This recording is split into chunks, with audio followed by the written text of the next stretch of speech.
Praise the lord. దేవునికి మహిమ ఘనత ప్రభావములు కలిగినాక ఈ యొక్క యూట్యూబ్లో వాక్యం ఉంటున్న వీక్షకులందరికీ నా యొక్క హృదయపూర్వక వందనాలు. మీరంతా క్షేమంగా ఉన్నారని తలంచే మీ ఆత్మీయ దేవసేవకుడు బ్రదర్ తేజమే.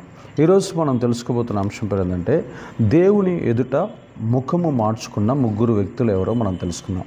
దేవుని ఎదుట ముఖమును మార్చుకున్న ముగ్గురు వ్యక్తుల గురించి మనం తెలుసుకుందాం. మొట్టమొదటిసారిగా అసలు ఎందుకు ఒక మనిషి ముఖమును మార్చుకుంటున్నాడు, దేవుని ఎదుట ఎందుకు తన ముఖమును చిన్నబుచ్చుకుంటున్నాడంటే, వారు చేసిన పాపములు, వారు చేసిన తప్పులు, వారు చేసిన దోషములు, వారు చేసిన అతిక్రమములను బట్టి మాత్రమే దేవుని ఎదుట వారి ముఖమును మార్చుకున్నట్లు మనం చూస్తున్నాం. కాబట్టి ప్రతి దేవుని బిడ్డలారా, ఎవరైతే భూలోకంలో మనుషులు పాపములలో, లోకములో, శరీర ఇచ్చలలో పడిపోతారో వారు దేవుని ఎదుట తలెత్తుకోలేనటువంటి అనేక రకాలైనటువంటి సిగ్గుతో కూడుకున్నటువంటి క్రియలలో బంధించబడతారు. ఒకసారి మనం చూస్తే ఆదికాండము 4వ అధ్యాయము ఒకసారి మనం ధ్యానిద్దాం. 11వ వచనం చూస్తే, కావున నీ తమ్ముని రక్తము నీ చేతిలో నుండి పుచ్చుకొనుటకు నోరు తెరిచిన ఈ నేల మీద ఉండకుండా నీవు శపించబడిన వాడవు. నీవు నేలను సేద్యపరిచినప్పుడు అది తన సారం ఇక మీదట నీకేయదు. నీవు భూమి మీద దిగులు పడుచు దేశదిమ్మరవై ఇందువు. అందుకు కయ్యూను, నా దోష శిక్ష నేను భరించలేనంత గొప్పది. నేను ఈ ప్రదేశం నుండి నన్ను వెళ్ళగొట్టెతివి. నీ సన్నిధికి రాకుండా వెలివేయబడి దిగులు పడుచు భూమి మీద దేశదిమ్మరణ ఇందును. కావున నన్ను కనుగొను వాడెవడో వాడు నన్ను చంపునని యెహోవా అన్నాడు. అందుకు యెహోవా అతనితో, కాబట్టి ఎవడైనను కయ్యూనుని చంపిన వానికి ప్రతిదండన 7 కలుగునను. మరియు ఎవడైనను కయ్యూనును కనుగొని అతన్ని చంపక ఉండునట్లు యెహోవా అతనికి ఒక గుర్తు వేసెను. దేవునికి మహిమ కలుగును గాక. చూడండి ప్రియ దేవుని బిడ్డలారా, ఎప్పుడైతే తన తమ్ముడైనటువంటి హేబేలును ఇక్కడ కయ్యూను చంపాడో, దేవుని ఎదుట సిగ్గుపడేటటువంటి వ్యక్తిగా, ముఖమును మార్చుకున్న వ్యక్తిగా, తన తమ్ముని గురించి అడ్రస్ అడిగినప్పుడు, తన తమ్ముడు ఎక్కడున్నాడో తెలియచేయమని అడిగినప్పుడు, అప్పుడు చెప్పినటువంటి మాటలను అతను ముఖమును చిన్నబుచ్చుకొని దేవునితో మాట్లాడి, దేవుని ఎదుట వ్యతిరేకంగా తిరుగుబాటుగా మాట్లాడి శాపాన్ని తెచ్చుకున్నట్లు, దేశదిమ్మరిగా శపించబడినట్లు, అతనికి ఒక గుర్తు కూడా వేసినట్లు మనం బైబిల్లో చూస్తున్నాం. కయ్యూను తన జీవితంలో దేవుని ఎదుట యథార్థంగా జీవించలేకపోయాడు, నీతిగా బ్రతకలేకపోయాడు. ఒక మొట్టమొదటి నరహంతకుడిగా ప్రపంచ చరిత్రలో నిలిచిపోయాడు. సొంత తమ్ముణ్ణే ఒక చిన్న దేవుడు మెచ్చుకోలికి ఒప్పుకోలేక చంపేసిన దౌర్భాగ్యపు స్థితిలోనికి, శాపగ్రస్తమైన జీవితంలోనికి వెళ్ళిపోయాడు. కాబట్టి ప్రియ దేవుని బిడ్డలారా, మన జీవితాల్లో మనం ఇతరులకు ఎప్పటికీ హాని చేయకూడదు. వారు ఎదిగినా, వారు దేవుళ్ళు ఎంత ఫలించినా, వారు ఎంతగా అభివృద్ధి చెందినా మనం వారి మీద అసూయ పడకుండా ఎప్పుడైతే మనం ఉంటామో, దేవుడి చిత్తానుసారంగా ఏ వ్యక్తిని ఎలాగ దీవిస్తున్నాడో ఆ దీవెన వైపు మనం దేవుణ్ణి చూసి వారి ఎదుగుదలను చూసి ఆనందించాలి. కానీ వారి మీద అసూయ పడితే మన మీదకి శాపాలు వస్తాయని చెప్పడానికి కయ్యూని జీవితం మనకి ఆదర్శంగా కనిపిస్తుంది. ఇక రెండో వ్యక్తి, ముఖమును మార్చుకున్న రెండో వ్యక్తి గురించి మనం బైబిల్లో స్టడీ చేస్తే, రూతు గ్రంథం ఒకసారి మనం ధ్యానిద్దాం. రూతు గ్రంథాన్ని ఒకసారి మనం పరిశీలన చూస్తే అక్కడ రాయబడినటువంటి మాటలు మనకు కనబడతాయి. ఆమె కూడా తన ముఖమును దేవుని ఎదుట మార్చుకున్నట్లు మనకు కనిపిస్తుంది. కారణం ఏంటంటే, దేవుడు చెప్పిన స్థలంలో నుంచి ఉండమన్న స్థలంలో ఉండకుండా ఆమె ఇష్టానుసారంగా, ఆమె చిత్తానుసారంగా, ఆమె యొక్క స్వార్థం కోసం దేవుడు ప్రజలు నివసించేటటువంటి స్థలంలో ఉండకుండా ఆమె వేరే అన్యుల ప్రదేశంలోకి, లోకస్తుల ప్రదేశంలోకి, విగ్రహారాధికుల ప్రదేశంలోనికి, అక్కడ పాపముతో మిళితమై ఉన్నటువంటి ప్రజల మధ్యలోనికి ఆమె వెళ్ళిపోయి అనేక రకాలైన శాపాలు తెచ్చుకుంది. చూద్దాం ఒకసారి.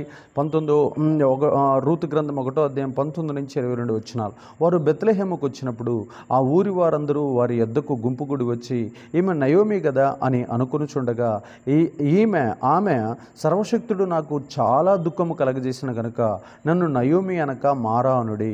నేను సమృద్ధి గలదాననే ఎలితిని, యెహోవా నన్ను రిక్తురాలుగా తిరిగి రాజేశను. మీరు నన్ను నయోమి అని పిలవనేలా, యెహోవా నా మీద విరుద్ధంగా సాక్ష్యం పలికెను, సర్వశక్తుడు నన్ను బాధపరిచినని వారితో చెప్పెను. అట్లు నయోమియు ఆమెతో కూడా మోయాబురాలైన రూతు అను ఆమె కోడలను మోయాబు దేశం నుండి తిరిగి వచ్చరి. వారిద్దరూ యవలకోత ఆరంభంలో బెత్లెహేము చేరిరి. చూడండి ప్రియ దేవుని బిడ్డలారా, ఇక్కడ నయోమి ముఖము మార్చుకున్నట్లు మనం చూస్తున్నాం. ఇక్కడ ఈ వ్యక్తి ఎందుకు ముఖం మార్చుకుందంటే, తన భర్తతో 2 కుమారులతో కలిసి మోయాబు దేశానికి వెళ్ళింది. ఎక్కడైతే వెళ్ళిందో ఆ ప్రదేశంలో అనేక రకాలైన శాపాలు, నష్టాలు తెచ్చుకొని తన భర్తను కోల్పోయింది, తన 2 కుమారులను కోల్పోయింది. ఆ తర్వాత విధవరాలైనటువంటి ఒక కోడల్ని తీసుకొని ఆ యొక్క మోయాబు ప్రాంతం నుంచి తిరిగి మళ్ళీ బెత్లెహేముకు వచ్చినప్పుడు ఆ బెత్లెహేములో ఉన్నటువంటి వారి దగ్గర నన్ను దేవుడు సర్వశక్తిమంతుడు నన్ను రిక్తురాలిగా చేశాడని తన ముఖమును మార్చుకుని నన్ను నయోమి అనవద్దు, నన్ను మారా అనండి అని చెప్పి ఆమె తన జీవితంలో మారా అంటే చేదు అనుభవం కలిగిన స్త్రీని అని చెప్పుచున్నట్లు మనకి అక్కడ అర్థమవుతుంది. తన జీవితంలో ఎందుకు ఆమెను మారా అని పిలవమంటుంది, దేవుడి మీద ఎందుకు నిందేస్తుంది, దేవుడిని ఎందుకు అవమానపరుస్తుంది, ఆమె చేసిన తప్పుకి తన పాపాలు తాను చెప్పుకోక దేవుణ్ణి నిందిస్తూ కంటికి కనపడని దేవుని మీద నింద వేస్తూ ఆమె అక్కడ తప్పించుకొని తిరుగుతూ ఉన్నది. ఆమె ముఖము మార్చుకోవటానికి ఆమె ముఖము తల అంతా సిగ్గుతో నిండి ఉన్నది కాబట్టి ఆ ప్రాంత ప్రజలకు చూపించుకోలేక ఆమె అలాంటి మాటలు దేవుడి మీద నిందలేస్తూ ముందుకు సాగుతూ ఉన్నది. కాబట్టి ప్రియ దేవుని బిడ్డలారా, మనకి ఏదన్నా నష్టాలు జరిగినప్పుడు దేవుడి మీద మనం నిందలేయటం కాదు, మనం చేసిన తప్పులను బయటికి చెప్పడం నేర్చుకోవాలి. మనం చేసిన దోషములు, మనం చేసిన అతిక్రమములను దావీదులాగా యథార్థంగా ఒప్పుకోవటం మనం నేర్చుకోవాలి. కాబట్టి ప్రియ దేవుని సంగమా, ఇప్పటికైనా మనం తెలుసుకోవాల్సిన అంశాలు ఏంటంటే, మనం ప్రతి కోణంలో దేవుని ఎదుట సిగ్గుతో తలదించుకోకూడదు. దేవుని ఎదుట యథార్థంగా ఆయన కృపాసింహాసనం ఎదుట ధైర్యంగా నిలబడి సమాధానం చెప్పేటటువంటి స్థాయిని మనం సంపాదించాలి. ఎప్పుడు మనము దేవుడు చెప్పిన ప్రదేశంలో ఎప్పుడైతే మనం ఉంటామో, దేవుడు చూపించినటువంటి ఆ యొక్క మార్గంలో మనం ఎప్పుడైతే నడుస్తామో, మనం తల దించమో దేవుడు అద్భుతంగా మనల్ని తలెత్తుకునేలాగా చేస్తాడు. ఎప్పుడైతే దేవుని ప్రజలతో సహవాసాన్ని విడిచిపెట్టి లోకంలోకి ఎప్పుడైతే వెళ్తామో అనేకమైన నష్టాలు తెచ్చుకొని మళ్ళీ దేవుని ప్రజల దగ్గరకు వచ్చినప్పుడు నయోమిలాగా నిందలేయటం నేర్చుకుంటాం. కాబట్టి అలా ముఖం మార్చబడకుండా ఉండాలంటే మనము ప్రతినిత్యము దేవుడు చూపించిన నీతి మార్గంలో మనం నడవాలి. దేవుడు ఉన్నమన్న స్థలంలో అలాంటి విశ్వాసాల మధ్యలోనే మనం ఉండాలి. దేవునికి మహిమ కలుగును గాక. మూడో విషయాన్ని మనం చూస్తే, ఆ తర్వాత లూకాసు వార్త 18వ అధ్యాయంలో ధనవంతుడు అనే ఒక వ్యక్తి మనకు కనిపిస్తాడు. లూకాసు వార్త 18వ అధ్యాయము 23 నుంచి 24 వచనాలు. లూకాసు వార్త 18వ అధ్యాయం 23 నుంచి 24 వచనాలు. అతడు మిక్కిలి ధనవంతుడు గనుక ఈ మాటలు విని మిక్కిలి పడగా యేసు అతన్ని చూసి, ఆస్తి గల వారు దేవుని రాజ్యంలో ప్రవేశించుట ఎంతో దుర్లభము. ధనవంతుడు దేవుని రాజ్యంలో ప్రవేశించడం కంటే సూది బెజ్జములో వంట దూరట సులభమని చెప్పాను. ఇది వినిన వారు, అలాగైతే ఎవడును రక్షణ పొందగలడని అడగ్గా ఆయన, మనుషులకు అసాధ్యమైనవి దేవునికి సాధ్యములని చెప్పాను. కాబట్టి ప్రియ దేవుని బిడ్డలారా, మిక్కిలి ధనవంతుడైనటువంటి వ్యక్తి తన ఆస్తిని మొత్తాన్ని బీదలకు అమ్మేసి నన్ను వెంబడించమని చెప్పినప్పుడు అతను వ్యసనపడినట్లు దేవుడి మీద అది చెయ్యలేక తల దించుకొని ఆయన ఎదుట ముఖము మార్చుకొని మళ్ళా లోకంలోనికి వెళ్ళినట్లు మనం బైబిల్లో చూస్తున్నాం. కాబట్టి ప్రియ దేవుని బిడ్డలారా, ఆయన ఎప్పుడైతే మళ్ళీ బ్యాక్ స్టెప్ వేశాడో, ఎప్పుడైతే వెళ్ళిపోయాడో, దేవుని ఎదుట ముఖం మార్చుకొని వెళ్ళిపోయాడో, ఆస్తి కోసం, అంతస్తుల కోసం, పదవి కోసం, బంగారం కోసం, ఈ లోక సంపదమైన సంపదల కోసం ఎప్పుడైతే వెళ్ళిపోయాడో, దేవుడు చెప్తున్నాడు, యేసుప్రభువు వారు చెబుతున్నాడు, ధనవంతుడు దేవుని రాజ్యంలో ప్రవేశించుట కంటే సూది బెజ్జములో వంట ప్రవేశించుట సులభము అన్నట్టుగా చెప్పుచున్నాడు.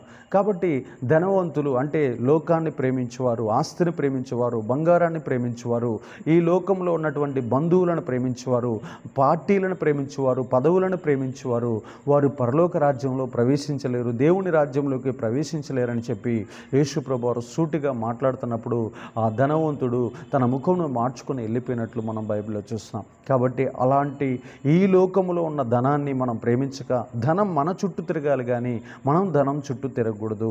కాబట్టి దేవుడు చెప్పే సిద్ధాంతాలు మనం నమ్మాలి.